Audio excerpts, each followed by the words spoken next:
മുഅ്മിനുകളെ, അള്ളാഹുവിന് തഖ്വ ഉള്ളവരായിരിക്കുവാൻ, ഇഹപര ജീവിത വിജയം കരസ്ഥമാക്കുന്നതിന് വേണ്ടി അള്ളാഹുവിൻ്റെ വിധിവിലക്കുകളോട് ജീവിതത്തെ ക്രമപ്പെടുത്തുവാനും ചിട്ടപ്പെടുത്തുവാനും ജീവിതത്തിലുടനീളം അച്ചടക്കം പാലിക്കുവാനും മുസ്ലിംകളായിട്ടല്ലാതെ മരണപ്പെടാവുന്ന സാഹചര്യങ്ങളെ ഭയപ്പെടുവാനും അകന്നു നിൽക്കുവാനും എല്ലാവരെയും ഉണർത്തുകയും ഉപദേശിക്കുകയും ചെയ്യുന്നു. നമ്മുടെ ജീവിതം അതിൻ്റെ ഒരു തലങ്ങളിലും നമ്മുടെ ഇച്ഛയോ സ്വാധീനമോ ഇല്ലാതെ ഒരു പ്രതിഭാസം എന്ന കണക്കിന് നാം അനുഭവിക്കുന്നതാണ് നമ്മുടെ ജീവിതം. പ്രായഭേദമന്യേ അള്ളാഹു നമുക്ക് നൽകുകയും അത് അനവരതം അനിസ്യൂതം പ്രവർത്തനക്ഷമമായി നിലനിൽക്കുകയും ചെയ്യുന്ന ഒരു വലിയ വ്യവസ്ഥയാണ് നമ്മുടെ ജീവിതത്തിലെ ആരോഗ്യ മേഖല. അത് മനുഷ്യരുടെ ഒരു ശ്രമമായിട്ടാണ് ഉണ്ടാകുന്നത് എങ്കിൽ അതിൻ്റെ പിന്നാലെ മനുഷ്യൻ സഞ്ചരിക്കുമായിരുന്നു. ഇത് അള്ളാഹുവിൻ്റെ ഒരു വലിയ ഔദാര്യമാണത്. വിശുദ്ധ ഖുർആൻ സൂറത്ത് അൻആമിലെ ഒരായത്ത് ഈ വിഷയവുമായി ബന്ധപ്പെട്ട് നാം പഠിക്കുകയാണ്. ഖുൽ അഫറഅയ്തും ഖുൽ അറഅയ്തും ഇൻ അഖദല്ലാഹു സമഅക്കും വഅബ്സാറക്കും വഖത്തമ അലാ ഖുലൂബിക്കും മൻ ഇലാഹുൻ ഗൈറുല്ലാഹി യഅ്തീകും ബിഹി ഉൻളുർ കൈഫ നുസർരിഫുൽ ആയാതി സുമ്മ ഹും യസ്ദിഫൂൻ. സൂറത്ത് അൻആമിലെ 46-ാമത്തെ ആയത്താണിത്. വലിയ വീണ്ടുവിചാരവും ചിന്തയും മനുഷ്യരിൽ നിന്ന് ആവശ്യപ്പെടുന്ന ഒരു വചനം. മാത്രവുമല്ല, അള്ളാഹുവിൻ്റെ അജയ്യമായ ഇടപെടലിൽ അത്ഭുതം ഉളവാക്കുന്ന ഒരു ജീവിതക്രമത്തെയും ഈ ആയത്ത് നമ്മെ ബോധ്യപ്പെടുത്തുന്നു. ഖുൽ അറഅയ്തും, നിങ്ങൾ കാണുന്നില്ലേ, നിങ്ങൾ അറിയുന്നു, മനസ്സിലാക്കുന്നു, കാണുന്നു, ഗ്രഹിക്കുന്നു എന്നൊക്കെയാണ് അതിൻ്റെ ആശയം. ഇൻ അഖദല്ലാഹു സമഅക്കും വഅബ്സാറക്കും, അള്ളാഹു നിങ്ങളുടെ കേൾവിയും കാഴ്ചയും പിടിച്ചെടുത്താൽ, വഖത്തമ അലാ ഖുലൂബിക്കും, നിങ്ങളുടെ ഹൃദയങ്ങളിൽ അള്ളാഹു സീല് ചെയ്യുകയും ചെയ്താൽ, മൻ ഇലാഹുൻ ഗൈറുല്ലാഹ്, അള്ളാഹു അല്ലാതെ ഏത് ആരാധ്യനാണ് നിങ്ങൾക്ക് പ്രതീക്ഷയും സമർപ്പിക്കാനുള്ള താല്പര്യവും വിജയത്തിനുള്ള വഴിയും ഒക്കെ ഉള്ള ഒരവസ്ഥ ഏത് ഇലാഹിൽ നിന്നാണ് നിങ്ങൾക്ക് ലഭിക്കുക? മൻ ഇലാഹുൻ ഗൈറുല്ലാഹി യഅ്തീകും ബിഹി, ഇതൊക്കെ തിരിച്ച് നൽകുന്നത് ഏത് ഇലാഹാണ്?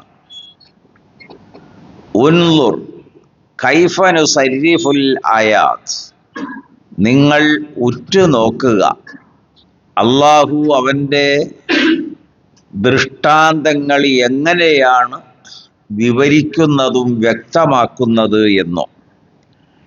എന്നിട്ടും സുമ്മഹും യസ്ദിഫൂൻ, എന്നിട്ടും അവർ പിന്തിരിഞ്ഞ് കളയുകയാണ്. അപ്പോൾ അതിൽ കുറേ കാര്യങ്ങൾ നമ്മൾ മനസ്സിലാക്കാനുള്ളത്, ജനിക്കുന്ന ഒരു മനുഷ്യന് അല്ലെങ്കിൽ എല്ലാ ജീവജാലങ്ങൾക്കും അതിൻ്റെ നിലനിൽപ്പിന് അതിൻ്റെ ആവാസ വ്യവസ്ഥയ്ക്ക് അനുകൂലമായ ക്രമത്തിൽ ചില സംവിധാനങ്ങൾ ജന്മന അള്ളാഹു നൽകുന്നു. അതിലൊന്നാണ് കേൾവിയും കാഴ്ചയും ചിന്തയും. മറ്റ് ജീവജാലങ്ങളുമായി ബന്ധപ്പെടുമ്പോൾ ചിന്ത എന്നതല്ല, അതിന് നിലനിൽപ്പിന് ആവശ്യമായ ക്രമങ്ങൾ സ്വീകരിക്കാനുള്ള പ്രകൃതിദത്തമായ രീതി, അതൊക്കെ അള്ളാഹു സൃഷ്ടിപ്പിൽ തന്നെ നൽകുന്നതാണ്. മനുഷ്യനെ സംബന്ധിച്ച് കേൾവിയും കാഴ്ചയും ചിന്തയും അത് പകരം വയ്ക്കാനില്ലാത്ത 3 മഹത്തായ അനുഗ്രഹം. ആ അനുഗ്രഹം എല്ലായ്പ്പോഴും നമ്മൾ ഉപയോഗപ്പെടുത്തേണ്ടതാണ്. നമ്മുടെ കാഴ്ച, നമ്മുടെ കേൾവി, നമ്മുടെ ചിന്ത. അപ്പൊ അതുമായി ബന്ധപ്പെട്ട് ജീവിതത്തിലെ ഏറ്റവും വലിയ അമൂല്യം എന്ന് പറയാവുന്നത് സമയമാണ്. ഇപ്പൊ നമ്മൾ ജീവിക്കാൻ വേണ്ടിയല്ല ശ്രമം നടത്തുന്നത്, മറിച്ച് ഒരു സ്വയം പര്യാപ്തതയിൽ സന്തുഷ്ടമായി ജീവിക്കുന്നതിന് നമ്മൾ സമ്പത്തുകൾ ആർജിക്കുകയാണ്. സമ്പത്താണ് നമ്മുടെ ഏറ്റവും പ്രധാനപ്പെട്ട ലക്ഷ്യം ഇപ്പോഴേ. പക്ഷെ ഒരു വേള സമ്പത്ത് നമ്മിൽ നിന്ന് പോയാലും അത് വീണ്ടും നമ്മുടേതാക്കി നമുക്ക് ആർജിക്കാനും ശേഖരിക്കാനും സ്വരൂപിക്കാനും നമ്മുടേതാക്കാനും കഴിയും. പക്ഷെ നമ്മിൽ നിന്ന് പോയാൽ ഒരിക്കലും നമുക്ക് നമ്മുടേതായി ഉപയോഗിക്കാൻ പറ്റാത്തത് സമയം മാത്രമേ ഉള്ളൂ. സമയം നമ്മിൽ നിന്ന് ഇന്നൊരു ദിവസം പോയാൽ പിന്നെ ആ ദിവസം നമുക്ക് വീണ്ടെടുക്കാൻ കഴിയുന്നില്ല. സമയം വീണ്ടെടുപ്പിന് നിൽക്കുന്നില്ല, അതിങ്ങനെ പൊയ്ക്കൊണ്ടിരിക്കും. അപ്പൊ 50, 60, 80 വർഷമൊക്കെ ജീവിക്കുന്നയാള് ആ 80 വർഷക്കാല സമയം അയാളിലൂടെ സഞ്ചരിച്ചു, അയാൾ അത് അനുഭവിക്കുകയാണ്. അത് നല്ല നിലയിൽ അനുഭവിക്കണം എന്നതാണ് ഇസ്ലാമിക താല്പര്യവും കാഴ്ചപ്പാടും. ഖുർആനിൽ ഒട്ടനവധി ആയത്തുകളിൽ അത് വിവരിച്ചിട്ടുണ്ട്.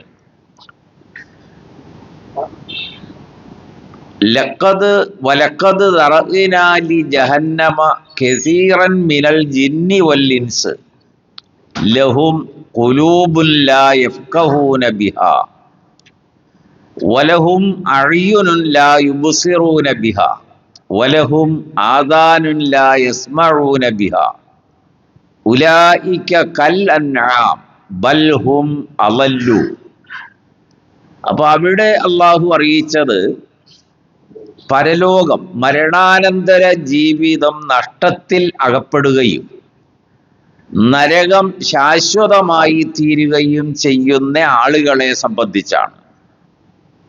അപ്പൊ കസീറൽ മിനൽ ജിന്നി വൽ ഇൻസ്, ജിന്ന് വർഗത്തിൽ അധികവും മനുഷ്യവർഗത്തിൽ അധികവും നരകം ആണ് അവരുടെ സങ്കേതമായി അവർക്ക് ലഭിക്കുന്നത്.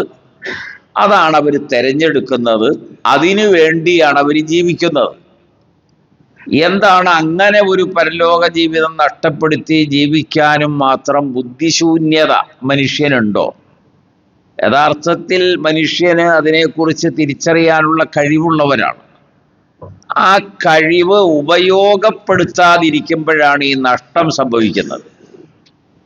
കഴിവ് എന്ന് പറഞ്ഞാൽ ലഹും ഖുലൂബുൻ ലാ യഫ്ഖഹൂന ബിഹാ, ചിന്താശേഷിയുള്ള ഹൃദയം, അവൻ്റെ മനസ്സ്, അവൻ്റെ തലച്ചോറ്, അവൻ്റെ ബുദ്ധി, അവൻ്റെ ആലോചന, അവൻ്റെ യുക്തി ബോധം, ഇതൊന്നും ഗ്രഹിക്കാൻ വേണ്ടി ഉപയോഗിക്കുന്നില്ല. നമ്മളൊരു വീണ്ടു വിചാരത്തിലേക്ക് വന്നാലാണല്ലോ കാര്യങ്ങൾ നമ്മളിൽ സ്ട്രൈക്ക് ചെയ്യും. പലതും, പല അത്ഭുതങ്ങളും നമ്മെ ചിന്തിപ്പിക്കും. ആ ചിന്തയിലാണ് നമുക്ക് രൂപപ്പെടുന്ന കൃത്യതയും വ്യക്തവുമായ തെളിവുകൾ. അതിൻ്റെ അടിസ്ഥാനത്തിലാണ് മനുഷ്യൻ മാറ്റങ്ങൾക്ക് വിധേയമാകുന്നത്. എന്ന് പറഞ്ഞാൽ നല്ല ജീവിതത്തിലേക്ക് തിരിയുന്നത് അപ്പോഴാണ്. അതിന് ഖുലൂബ് വേണം, അഥവാ ഹൃദയം, അല്ലെങ്കിൽ ചിന്ത വേണം, മനസ്സ് വേണം, ആലോചന വേണം എന്നൊക്കെയാണ് അർത്ഥം. അത് ഉപയോഗപ്പെടുത്താത്തവരാണ്. കണ്ണുകൾ, അവർക്ക് കാഴ്ച ഉണ്ടായിട്ട് പോലും അവർ കാണാതെ പോകുന്നു. അത് ഖുർആനിൽ ഒരുപാട് സ്ഥലങ്ങളിൽ പറഞ്ഞിട്ടുണ്ട്. നെഞ്ചകങ്ങളിലുള്ള കാഴ്ചയെ തുറക്കുന്നതാണ് യാത്ര. നമ്മുടെ കാഴ്ച നെഞ്ചുകൊണ്ട് നമുക്ക് കാണാൻ കഴിയണം. ഈ അടുത്ത കാലത്ത് ഇറങ്ങിയ ഒരു കവിതയിലെ ആ വാചകം അങ്ങനെയാണ്, നെഞ്ചുകൊണ്ടാണ് കാണുക. അപ്പൊ ഹൃദയം കൊണ്ട് കാണാനും ഹൃദയം കൊണ്ട് ആലോചിക്കാനും ചിന്തിക്കാനും ഉൾക്കൊള്ളാനുമുള്ള ശേഷി വേണമെന്നർത്ഥം. അതുപോലെയാണ് കാഴ്ചയും ഉപയോഗപ്പെടുത്തണം, കേൾവിയും മനുഷ്യൻ ഉപയോഗപ്പെടുത്തണം. ഇത് മൂന്നും വേണ്ടതുപോലെ ഉപയോഗിക്കാതിരുന്നാൽ മൃഗതുല്യരാണ് മനുഷ്യർ. മൃഗങ്ങളും അങ്ങനെയാണല്ലോ. പ്രത്യേകിച്ച് ഇതൊന്നും മൂന്നും ഉപയോഗപ്പെടുത്തി പടിപടിയായിട്ട് മൃഗങ്ങളൊന്നും വളർച്ചയുടെ പടവുകളിലേക്ക് എത്തുന്നില്ല. അത് ആദം അലൈഹിസ്സലാമിൻ്റെ കാലത്ത് അള്ളാഹു സൃഷ്ടിച്ച എല്ലാ കാലികളും ഇന്നും കാലികൾ തന്നെയാണ്. അതിൻ്റെ ജീവിത സന്ധാരണം എന്തായിരുന്നു അത് തന്നെയാണ് ഇന്നും അവലംബിക്കുക. അതിൽ നിന്നൊരു പുരോഗതി ഉണ്ടായിട്ടില്ല, വളർച്ചയും മാറ്റവും ഉണ്ടായില്ല. പക്ഷെ ആദം അലൈഹിസ്സലാമിൻ്റെ കാലഘട്ടത്തിൽ സൃഷ്ടിക്കപ്പെട്ട മനുഷ്യരാകട്ടെ അവൻ്റെ വളർച്ച പടിപടിയായിട്ട് അത്ഭുതകരമായ നിലയിലുള്ള വളർച്ചയായി മാറി. അവൻ്റെ ഉപയോഗക്രമങ്ങൾ, കണ്ടെത്തലുകൾ, സാങ്കേതിക വിദ്യകൾ, നിത്യോപയോഗ ജീവിത സാഹചര്യങ്ങൾ, ഇതിലെല്ലാം വലിയ മാറ്റം വന്നു എന്നർത്ഥം. അതൊക്കെ നമുക്ക് പെട്ടെന്ന് ചിന്തിച്ചാൽ മനസ്സിലാവും. ഇതെല്ലാം മനുഷ്യര് ഇത് ഉപയോഗപ്പെടുത്തിയത് കൊണ്ട് വളർന്നതാണ്. ആ വളർച്ച അവൻ്റെ ധാർമ്മികതയിലും ഉണ്ടാകണം.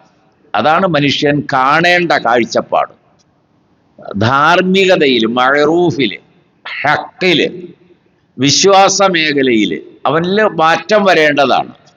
അത് ഖുർആൻ ഒരുപാട് സ്ഥലത്ത് ചോദിക്കുന്നതിലെ ഒരു ചോദ്യമാണ് ഈ ആയത്തിൽ നമ്മൾ പ്രതിപാദിക്കുന്നത്.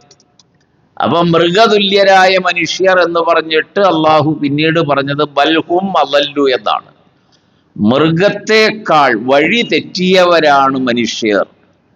മൃഗത്തിനെ ഏതെങ്കിലും പച്ചപ്പ് കണ്ടാൽ അങ്ങോട്ട് പോകും, അത് തിന്നും. വയറ് നിറഞ്ഞു കഴിഞ്ഞാൽ അത് അയവിറക്കും, അത് വിശ്രമിക്കും.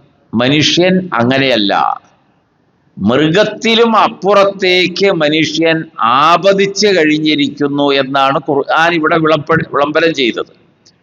എന്നിട്ട് അള്ളാഹു പറഞ്ഞത്, ഏറ്റവും പ്രധാനമായും മനുഷ്യൻ പടച്ചവന്റെ മുൻപിൽ മറുപടി പറയേണ്ടി വരുന്നതും ഈ 3 അമൂല്യമായ അനുഗ്രഹങ്ങൾ നിലനിൽക്കെ ജീവിച്ചിട്ട് അത് ഉപയോഗപ്പെടുത്തിയോ ഇല്ലയോ എന്നാണ്.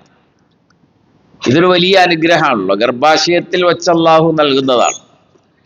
കേൾവിയാണ് ആദ്യമായി മനുഷ്യൻ രൂപപ്പെടുക. ബാബു മഅരിഫത്തുൽ കുബ്റ, വളരെ ചെറിയ ഒരു കിതാബാണെങ്കിൽ പോലും 10 കിതാബിൽ മനുഷ്യ ജന്മത്തെ, അതിൻ്റെ ഘട്ടം ഘട്ടമായ വളർച്ചയെ വിവരിക്കുന്നുണ്ട് അതിനകത്ത്. അപ്പൊ അവന് കേൾവിയാണ് ലഭിച്ചത്. പിന്നീടാണ് കാഴ്ചയുടെ ഉപയോഗം വരുന്നത്. പിന്നീട് എത്രയോ കഴിഞ്ഞിട്ടാണ് അവൻ്റെ കൽബ്, ചിന്തയിലേക്ക് വരിക. അപ്പൊ ഈ 3 ഘട്ടങ്ങളിലാണ്. പിന്നെ ഉള്ളത് സ്പർശനവും ശ്വസനവുമാണ്. അതും ഇതിന് തത്തുല്യമായി ക്ഷമയോടുകൂടി കൊണ്ട് നടന്നാൽ ഒരു മനുഷ്യന് വിജയം വരിക്കാൻ എളുപ്പമാണ്. ഇതാണ് ഖുർആൻ ഉപയോഗിച്ചത്. ഇത് ചോദ്യത്തിന് വിധേയമാകും, മറുപടി പറയാൻ. അത് വിശുദ്ധ ഖുർആൻ തന്നെ വിവരിക്കുകയുണ്ടായി. ഇന്ന സമഅ വൽ ബസറ വൽ ഫുആദ കുല്ലു ഉലൈക കാന അൻഹു മസ്ഊല. അതാണ് അള്ളാഹു വിളംബരം ചെയ്തത്. കേൾവിയും കാഴ്ചയും ചിന്തകളും ഫുആദുകളും അള്ളാഹു തീർച്ചയായും ചോദ്യത്തിന് വിധേയമാക്കും. അപ്പൊ നമ്മുടെ കാഴ്ച എത്രത്തോളമാണെന്നും കേൾവി എത്രത്തോളമാണെന്നും ചിന്ത എത്രത്തോളമാണെന്നും നമ്മുടെ ഓരോ നിമിഷവും ചോദ്യത്തിന് വിധേയമാണ്. ഇനി നമ്മൾ അതിൻ്റെ മറ്റൊരു ഭാഗത്തേക്ക് പോയാൽ, നമുക്കൊരു ദിവസം കിട്ടി, നമ്മൾ എന്താണ് ചെയ്യുക? ഇന്നത്തെ ഒരു ദിവസം വെള്ളിയാഴ്ച. ഒരു വിശ്വാസിയെ സംബന്ധിച്ച് അവന് ഒരുപാട് കാര്യങ്ങൾ ചെയ്യാനുണ്ട്. അതിലൊന്ന് സ്വയം വൃത്തിയെക്കുറിച്ചുള്ളൊരു ചിന്തയാണ്. അവൻ കുളിക്കുന്നു, നല്ല വസ്ത്രം ധരിക്കുന്നു, സുഗന്ധങ്ങൾ ഉപയോഗിക്കുന്നു. ഇതെല്ലാം ജുമുഅയുടെ നെയ്യത്തിലാ ചെയ്യണം. വെറുതെ ഇതൊന്നും ചെയ്തിട്ട് കാര്യമില്ല. ലോകത്തെല്ലാവരും കുളിക്കുന്നുണ്ട്. അതുകൊണ്ട് ജുമുഅയുടെ ഈ വലിപ്പം അവർക്കൊന്നും കിട്ടിക്കൊള്ളണമെന്നില്ല. ഇതൊരു നെയ്യത്തിന്റെ അടിസ്ഥാനത്തിൽ ഒരു വിശ്വാസി ആർജിക്കുന്ന പ്രതിഫലത്തിന്റെ അവസ്ഥയാണതെല്ലാം. അതെല്ലാം ചെയ്യുന്നു. അവൻ വളരെ അച്ചടക്കവും അടുക്കും ചിട്ടയും ഉള്ളവനാകുന്നു. റസൂലുള്ളയുടെ മേൽ എത്രയോ എണ്ണമറ്റ സ്വലാത്തുകൾ വർദ്ധിപ്പിക്കുന്നു. സൂറത്തുൽ കഹ്ഫ് പാരായണം ചെയ്യുന്നു. ജുമുഅ ദിവസം മറ്റെല്ലാം ഒഴിവാക്കുക എന്ന് പറഞ്ഞാൽ പിന്തിപ്പിക്കും. ഇതൊന്നും വലിയ കാര്യമല്ലാഞ്ഞിട്ടല്ല. ജീവിതത്തിലെ വലിയ വലിയ കാര്യങ്ങളാണ്. കച്ചവടവും കൃഷിയും ജോലിയും വ്യവസായവും ഖനനവും ഒക്കെ അങ്ങനെ തന്നെയാണ്. പക്ഷേ അത് ഒരു 2 മണിക്കൂർ നീട്ടി വെച്ചിട്ട് ജുമുഅ ദിവസം നേരത്തെ തന്നെ എല്ലാവരും പള്ളികളിലേക്ക് വരും. ആ പള്ളികളിലേക്ക് വരിക എന്ന് പറഞ്ഞാൽ ഓരോ ചവിട്ടടിയും അവനിൽ പ്രതിഫലം നേടിക്കൊടുക്കുകയല്ല, അവൻ്റെ കുറവുകൾ മായ്ച്ചു കളയാനും മാത്രം വളരെ ഉന്നതമായി അള്ളാഹു ആ ചവിട്ടടികളെ നിജപ്പെടുത്തുന്നു, രേഖപ്പെടുത്തുന്നു.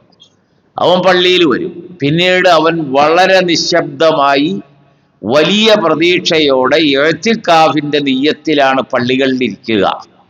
അവർക്കിടയിൽ അന്നവർ കണ്ടുമുട്ടുന്ന ആബാലവൃദ്ധം ജനങ്ങളുണ്ട്. അവർക്കിടയിൽ രൂപപ്പെടുന്ന പുഞ്ചിരി, ചിരി, വർത്തമാനം, ഹസ്തദാനം, ആശയവിനിമയം, സൗഹൃദം, സന്തോഷം, ദുആകൾ, ഇതൊക്കെ വലിയ കാര്യമാണ്. ഇതിങ്ങനെ വരുമ്പോഴാണ്, ഇതിൻ്റെ ഈ വലിപ്പം അറിയുമ്പോഴാണ് ഈ വെള്ളിയാഴ്ച എന്നത് പിന്നെ ഉണർത്തേണ്ടി വരാത്ത രൂപത്തിൽ ആളുകൾ അത് മനസ്സിലാക്കുക. അത്ര വലുതാണ് ജുമുഅ ദിവസം. ശരി, ഒരു വിശ്വാസിയെ സംബന്ധിച്ച് ഒരു ദിവസം ഇങ്ങനെ കിട്ടി.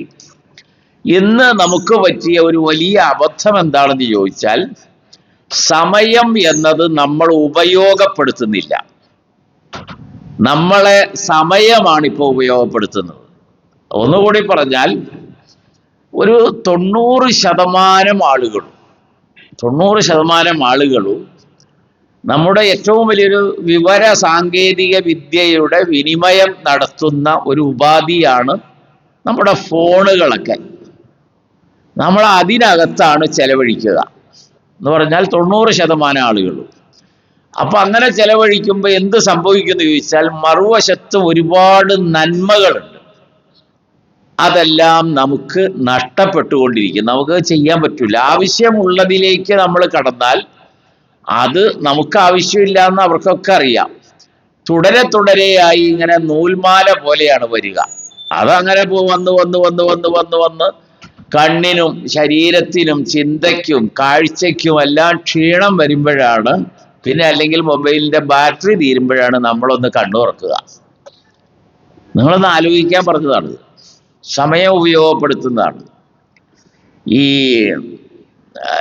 ഏത് നമുക്ക് വിവരിക്കാൻ കഴിയാത്ത ഒരു പ്രതികൂല കാലാവസ്ഥയിലകപ്പെട്ട ഒരു മനുഷ്യന്റെ സാന്ദർഭികമായൊരു ഉദാഹരണം സൂചിപ്പിക്കാം. അത് ഇമാം സിറിയയിൽ ജനിച്ചു വളർന്ന ഇമാം സർഹഷി അലൈഹിർ റഹ്മയാണ്. മുഹമ്മദ് ഇബ്നു അബീ ബക്കർ ഇബ്നു സർഹഷിയാണ്. അദ്ദേഹം വളരെ ഇസ്ലാമിക ലോകത്ത് പ്രസിദ്ധനായൊരു ഇമാമാണ്.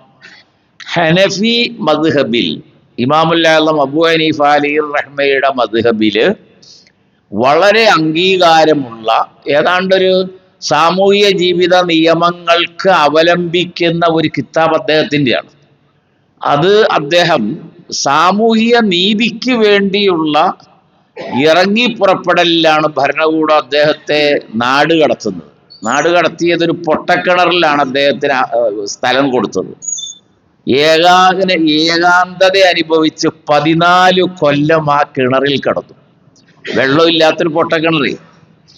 ശിഷ്യഗണങ്ങൾക്ക് സന്ദർശിക്കാൻ മാത്രം അനുവാദം. നിങ്ങളൊന്ന് ആലോചിച്ച് നോക്കിയ ഒരവസ്ഥ. 14 വർഷമാണ്. ആ കാലയളവിൽ അദ്ദേഹം പറഞ്ഞു കൊടുത്ത് എഴുതിയതാണ് അൽ മബ്സൂത്ത് എന്ന ലോകപ്രസിദ്ധമായ കിതാബ്. നമ്മളിത് എവിടെയെങ്കിലും കണ്ടെത്തി വായിക്കാൻ തോന്നും അതിൻ്റെ പിന്നിലെ ത്യാഗം കേട്ട് കഴിയുമ്പോൾ. അത് 30 വാള്യങ്ങളുണ്ട്. നിങ്ങളൊന്ന് ചിന്തിക്കാൻ പറ്റുമോ? 30 വാള്യങ്ങൾ. പിന്നെ അദ്ദേഹം സിയറുൽ കബീറിന് 4 വാള്യങ്ങൾ ഉള്ള ഒരു വിവരണ പിന്നെ എഴുതിയത്. ഇതിൽ കിടന്നുകൊണ്ടാണെന്ന് ഓർക്കണം. ഇങ്ങനെ ആയിപ്പോയല്ലോ, വേറൊന്നുമില്ല, ഏകാന്ത തടവുകാരനാണ് ഇപ്പൊ സത്യത്തില്. അദ്ദേഹം ആ സമയം മുഴുവനും ദീനിനു വേണ്ടി ഉപയോഗപ്പെടുത്തി എന്നർത്ഥം. ഖിയാമത്ത് നാള് വരെയും അദ്ദേഹത്തിന്റെ ആ പുസ്തകത്തിലെ ഓരോ വരികളും വെറുതെ ഒന്ന് നോക്കിയാലും അദ്ദേഹത്തിന് കൂലി കിട്ടും. നമ്മളൊന്ന് ആലോചിച്ച്, സമയം ഉപയോഗപ്പെടുത്തിയതിനെ കുറിച്ചാണ് ഞാനിപ്പോൾ സൂചിപ്പിച്ചത്. നമുക്ക് വിശ്രമം ഇല്ലാഞ്ഞിട്ടല്ല, നമുക്ക് വേണ്ടുവോളം സമയമുണ്ട്. ആവശ്യമില്ലാത്ത കാര്യത്തിനാണ് സമയം ഉപയോഗപ്പെടുത്തുന്നത്. അതുകൊണ്ടാണ് ഖുർആൻ ചോദിച്ചത്, ഇത്രയും വലിയ അമൂല്യമായ അനുഗ്രഹങ്ങൾ ഒരു പണച്ചെലവും ഇല്ലാതെ അള്ളാഹു നിങ്ങൾക്ക് നൽകി. അതിലൊന്നാണ് കേൾവി, 2 കാഴ്ച, 3 ചിന്തകൾ, 4 ശ്വസനം, 5 സ്പർശനം. ഇത്രയും കാര്യങ്ങൾ നൽകിയല്ലോ. ഇതെന്തുകൊണ്ട് ഉപയോഗപ്പെടുത്തുന്നില്ല എന്നാ ചോദ്യം. നമ്മുടെ മുൻപിൽ എത്രയോ ജീവിത വഴികൾ, 1000കണക്കിന്. ഇപ്പം ഈ കൊറോണയ്ക്ക് ശേഷം ലോകമെമ്പാടും വീട്ടിലിരുന്ന് പണിയെടുക്കാം എന്ന് അംഗീകരിച്ചവരാണ് ചെറുതും വലുതുമായ മുഴുവൻ തൊഴിൽ ഇടങ്ങളും.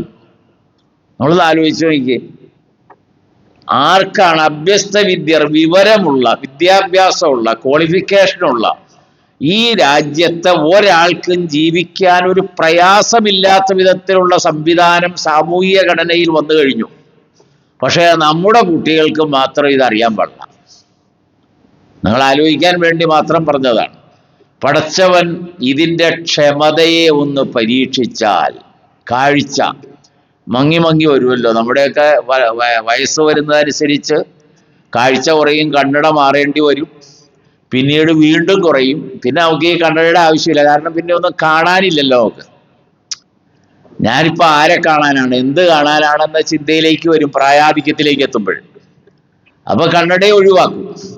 കേൾവിയാണ്. കേൾവി മന്ദമായി വന്ന് അവസാനം നമുക്ക് എന്ത് ഉപകരണങ്ങളുടെ സഹായമുണ്ടായാലും കേൾക്കാൻ ബുദ്ധിമുട്ടുള്ള അവസ്ഥ വരും. ചിന്തയാണ്. ഓർമ്മകൾ ആവർത്തിക്കാനുള്ള ശേഷി അവശേഷിച്ചില്ലെങ്കിൽ, നമ്മൾ ജനിച്ച ഓർമ്മ വെച്ച നാൾ പോലുള്ള ഓർമ്മകളുടെ ഒരു ആവർത്തനമുണ്ട്. മനഃശാസ്ത്ര വിദഗ്ധർ അങ്ങനെയാണ് അതിനെക്കുറിച്ച് പറഞ്ഞത്. ഓർമ്മകൾ നമ്മളിൽ സ്ഥിരപ്പെടണം, അതിങ്ങനെ ആവർത്തിച്ചു കൊണ്ടിരിക്കണം. അത് അനുനിമിഷം എത്രയോ വേഗതയിൽ അങ്ങനെ ആവർത്തിച്ചാലാണ് നമുക്ക് സത്യത്തിൽ സ്വബോധത്തോടെ ജീവിക്കാൻ പറ്റുക. ആ ചിന്ത, ആ ഒരു ഓർമ്മ, ആ ഒരു സൂക്ഷിപ്പ് നമ്മുടെ ഹൃദയത്തിൽ കോടാനുകോടി കാര്യങ്ങളാണ് ശേഖരിച്ചു വച്ചിട്ടുള്ളത്. അത് സന്ദർഭമനുസരിച്ച് വന്നില്ലെങ്കിൽ അവർ നിശ്ചലമാകുമല്ലോ. വെറുതെ ഇങ്ങനെ കിടക്കും. ആരെയും കണ്ടാൽ ഇങ്ങനെ നോക്കുന്നുണ്ട് നമുക്ക് തോന്നും, അയാളൊന്നും കാണുന്നില്ല. നമ്മൾ എന്തൊക്കെയോ പറയും, അത് കേൾക്കുമെന്ന് നമ്മൾ വിചാരിക്കും, കേൾക്കുന്നില്ല. ഒന്നും തിരിച്ചറിയുന്നില്ല. കാരണം തിരിച്ചറിവിന്റെ സങ്കേതം കൽബാണ്. ആ സങ്കേതമാണ് ഈമാനിന്റെ സങ്കേതം. അവിടെയാണ് തഖ്വയുടെ ഇടം. അവിടെയാണ് ഒരു മനുഷ്യനെ മനുഷ്യനാക്കുന്ന, വേർതിരിക്കുന്ന, അവനെ ഉദ്ദീപിപ്പിക്കുന്ന ഇടവും അവന്റെ കൽബാണ്. നബി സല്ലല്ലാഹു അലൈഹി വസല്ലമ പറഞ്ഞൊരു ഹദീസ് ഉണ്ട്. ഈ ആയത്ത് മുഴുവൻ പറയാൻ സമയമില്ല. ഫീ കുല്ലി ജസദിൻ മുളുഗ ഇദാ സ്വലുഹത് സലുഹൽ ജസദു കുല്ലുഹു വഇദാ ഫസദത് ഫസദൽ ജസദു കുല്ലുഹു അല വഹിയൽ ഖൽബ്. അള്ളാഹുവിന്റെ റസൂൽ പറഞ്ഞൊരു മനുഷ്യനിൽ എല്ലാ അമൂല്യ അവയവങ്ങളാണ് ഓരോന്നും. പക്ഷെ അതിൻ്റെ ഒരു തലപ്പത്ത് നിൽക്കുന്നത് അവന്റെ കൽബാണ്. അത് നന്നായാൽ ആ മനുഷ്യൻ സമൂലം, അവന്റെ വിശ്വാസം, അവന്റെ സ്വഭാവം, അവന്റെ നടപടിക്രമം, അവന്റെ സഹവാസം, ജീവിതത്തിലെ എല്ലാ വൈവിധ്യ മേഖലകളും നന്നാവും. മോശമായാൽ, എല്ലാ തിന്മകളും ഉണ്ടാകുന്നത് അവിടെ നിന്നാണ്, അവൻ സമൂലം മോശമാകും. അതത്രേ അവന്റെ കൽബ്. അതാണ് അവന്റെ ഹൃദയത്തെ കുറിച്ച് ഖുർആൻ പറഞ്ഞത്. അപ്പൊ സൂറത്ത് അൻആം, അറഅയ്തും ഇൻ അഖദല്ലാഹു സമഅക്കും വബസറക്കും അബ്സാറക്കും, നിങ്ങളുടെ കേൾവിയും നിങ്ങളുടെ കാഴ്ചകളും അല്ലാഹു പിടിച്ചെടുത്താൽ, വഖത്തമ അലാ ഖുലൂബിക്കും, നിങ്ങളുടെ ഹൃദയത്തിന്റെ മേൽ അവൻ സീല് വെച്ചു, മുദ്ര ചെയ്തു, പിന്നെ ഒന്നും അങ്ങോട്ടും കയറൂല, അവിടെ നിന്നുള്ള ഒന്നും ഇങ്ങോട്ടും വരില്ല. അത് അങ്ങനെ തന്നെ നിശ്ചലമായി നിർജീവമായി മയ്യത്ത് പോലെ കിടക്കും ഒരാള്. നമ്മൾ ആലോചിച്ച് എത്ര ഭീതിതമാണ് അവസ്ഥ. പദപ്രയോഗത്തിനാണ് ഖുർആനിലെ ആ ലഫ്ള് നൽകുന്ന ആശയ വിപുലത നമുക്കൊന്നും വിവരിച്ചാൽ തീരില്ല. വഹത്തമഅല ഖുലൂബിക്കും, അത് കുറെയൊക്കെ പഠിക്കുന്ന ആളുകൾക്ക് നല്ലത് ഇമാം സമഖ്ശരിയുടെ കശാഫു, മഹാനായ ഇമാം റാസി അലൈഹി റഹ്മയുടെ തഫ്സീറുൽ കബീറൊക്കെ വായിച്ച ഈ ലഫ്ളിന്റെ എത്രയോ വലിയ വിശദീകരണങ്ങൾ വായിക്കാൻ കഴിയും. അത് ആ മേഖലയിലുള്ളവർക്കാണ് അതിനാവശ്യം വരുന്നത്. നിങ്ങളുടെ കൽബിൽ അള്ളാഹു മുദ്രണം ചെയ്തു കഴിഞ്ഞു. മൻ ഇലാഹുൻ ഗൈറുല്ലാഹി യഅ്തീകും ബി, ആരാണ് അള്ളാഹു അല്ലാതെ ഒരു ഇലാഹ് നിങ്ങൾക്കിത് തിരിച്ചു തരാൻ കഴിവുറ്റവൻ? അപ്പോഴും സർവാശ്രയം ഇലാഹായ അള്ളാഹുവിലാണ്. എല്ലാം എല്ലാം തീർന്നല്ലോ. അപ്പോഴും ആശ്രയിക്കാൻ ഒരൊറ്റ കേന്ദ്രമേ ഉള്ളൂ, അത് അള്ളാഹു. അതാണ് ഇവിടെ ചോദിച്ചത്. ഇലാഹിനെ കുറിച്ചാണ് പിന്നെ പറഞ്ഞത്. ഉൻളുറ കൈഫ നുസർരിഫുൽ ആയാത്ത്, എങ്ങനെയാണ് നാം ആയത്തുകളെ വിവരിച്ചുകൊണ്ടിരിക്കുന്നത്, എന്നിട്ടും അവർ തെറ്റിപ്പോവുകയാണ്. എന്നിട്ട് അതിനോടുള്ള ഒരു എതിരാണ് അതിൽ ചെയ്യുന്നത്. അള്ളാഹു ഇലാഹാണെന്ന് പറഞ്ഞിട്ട് അവസാനിപ്പിക്കുന്ന ഒരായത്ത് കൂടി ഇതുമായി ബന്ധപ്പെട്ട് നമ്മൾ ശ്രദ്ധിക്കേണ്ടതുണ്ട്. ഹുവല്ലാഹുല്ലദീ ലാ ഇലാഹ ഇല്ലാഹു, അള്ളാഹു ആകുന്നു ഒരേ ഒരു ഇലാഹ്, അവനല്ലാതെ വേറെ ഇലാഹില്ല. അതാണ് മനുഷ്യരിൽ ഓരോരുത്തർക്കും ഉള്ളത്, അതാണ്. എന്നിട്ട് ഹുവൽ ആലിമുൽ ഗൈബി വശഹാദ, അത് രഹസ്യവും പരസ്യവും അറിയും ആ ഇലാഹ്.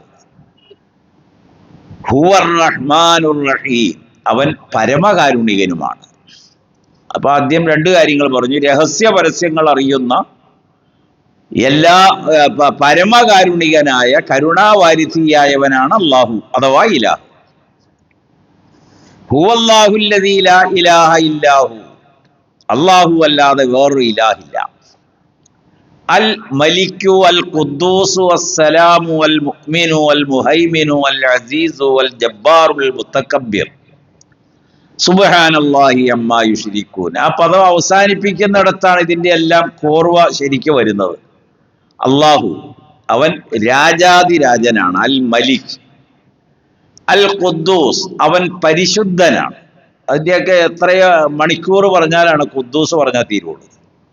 അൽ മലിക്കു അൽ ഖുദ്ദൂസ്. അൽ മുഅ്മിൻ അവൻ നിർഭയത്വം അഭയം നൽകും. അൽ മുഹൈമിൻ മേൽനോട്ടം വഹിക്കും. എല്ലാത്തിൻ്റെയും മുകളിൽ അള്ളാഹുവാണ് മേൽനോട്ടം വഹിക്കുന്നയാൾ. അൽ മുഹൈമിൻ. അൽ അസീസ് അവൻ പ്രതാപവാനാണ്. അൽ ജബ്ബാർ അവൻ ജബ്ബാറും മുതകബ്ബിറുമാണ്. അവൻ പരമാധികാരമുള്ളവനാണ്. സുബ്ഹാനല്ലാഹി അമ്മാ യുശ്രികൂൻ, അവർ എന്നിട്ടും പങ്കു ചേർക്കുകയാണ് അള്ളാഹുവിലേക്ക്. അത് ജിന്നുകളെ ആകാം, മനുഷ്യരെ ആകാം, മരിച്ചുപോയവരെ ആകാം, ജീവിച്ചിരിക്കുന്നവരെ ആകാം, ഈ പ്രപഞ്ചത്തിൽ അവന്റെ സൃഷ്ടിപ്പിൽ ഏതും ആകാം. അതിനൊക്കെ അവർ പങ്കു ചേർത്തിട്ട് അള്ളാഹുവിനോട് ഷിർക്ക് ചെയ്യുന്നു. ഇത്രയും വിവരിച്ചിട്ടാണ് ഈ പറഞ്ഞത്.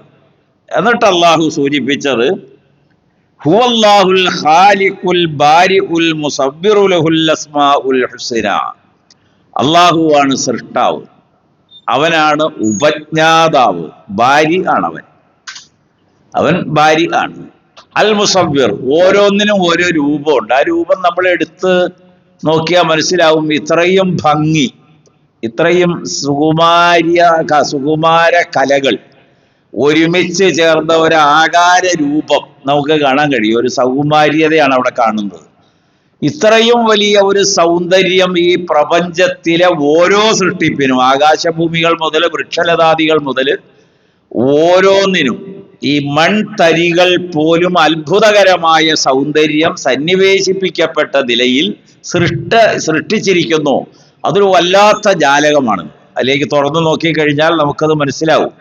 അൽ മുസവ്വിർ, മനുഷ്യന്റെ രൂപഘടന ഖുർആൻ പറഞ്ഞത് ഗർഭാശയത്തിൽ വെച്ചെന്നാണല്ലോ. ഇത് നോക്കിയാൽ നമ്മളത് അതിൻ്റെ രീതി ഈ ലോകത്താരും കാണുകയോ ഇല്ല, കേൾക്കുകയോ ഇല്ല, ഇടപെടാനും പറ്റാത്ത അവസ്ഥയിൽ വളരെ വളരെ നിഗൂഢത നിറഞ്ഞ ഒരു അറയുടെ ഉള്ളിൽ അള്ളാഹു മനുഷ്യന് ഇത്രയും ഭംഗി അവൻ സൃഷ്ടിപ്പിൽ നൽകുകയാണ്. ജനിച്ചു കഴിയുമ്പോഴാണ് അതിൻ്റെ ഭംഗി കാണുമ്പോൾ നമ്മൾ തന്നെ അൽഹംദുലില്ലാ എന്ന് പറയണത്. എന്നിട്ട് അള്ളാഹു പറഞ്ഞ് ഇത്രയും വാക്കുകളല്ല, അള്ളാഹുവിന് വേറെയും നാമങ്ങളുണ്ട്. വലില്ലാഹിൽ അസ്മാഉൽ ഹുസ്ന യുസബ്ബിഹു ലഹു മാ ഫിസ് സമാവാതി വൽ അർളി വഹുവൽ അസീസുൽ ഹക്കീം. അള്ളാഹുവിന് ഈ മഹാപ്രപഞ്ചത്തിൽ ഓരോന്നും സ്തോത്രം ചെയ്തുകൊണ്ടിരിക്കുന്നു, അവനെ അംഗീകരിക്കുന്നു. മനുഷ്യനെ അംഗീകരിക്കണമെങ്കിൽ അവന് ഈ പറഞ്ഞ 5 ഇന്ദ്രിയങ്ങളിൽ ഏറ്റവും വലുത് 3 അത് ഓരോ സമയവും ഉപയോഗപ്പെടുത്തണം, ഓരോ ദിവസവും, ഓരോ ആഴ്ചയും, ജീവിതത്തിൽ ഓരോ ദിവസം എങ്ങനെയാണ് ഉപയോഗപ്പെടുത്തണമെന്നാണ്. എന്നിട്ട് ഖുർആൻ അവസാനിപ്പിച്ചത് നാളത്തേക്ക് ഇപ്പോൾ നിന്റെ അവസ്ഥ എന്താണെന്ന് നോക്കുക. വൽ തൻദുറു നഫ്സുൻ മാ ഖദ്ദമത് ലിഗദീൻ. നാളെ നമുക്ക് രാവിലെ എഴുന്നേറ്റ് നമ്മുടെ ജോലി തുടങ്ങണ്ടേ? അപ്പൊ ഇന്നലെ വരെ ഉപയോഗിച്ചതല്ലേ നാളെ കയറിയിരിക്കാനുള്ള സ്റ്റെപ്പിനുള്ള പ്രതലം. അപ്പൊ എന്താ ഉള്ളേന്നൊന്ന് പുറകോട്ട് തിരിഞ്ഞു നോക്കണമെന്നാണ്. എത്ര ഇതിനേക്കാൾ കൂടുതൽ ജീവിതവുമായി ബന്ധിപ്പിച്ച് ഉപദേശം നൽകുന്ന വേറൊരു വചനം ഖുർആനിൽ നമ്മൾ കണ്ടെത്താൻ കഴിയില്ല. അള്ളാഹുവിന്റെ പരിശുദ്ധ കലാമ് അത്രയും സവിശേഷമായി ഈ കാര്യം ബോധ്യപ്പെടുത്തുന്നു.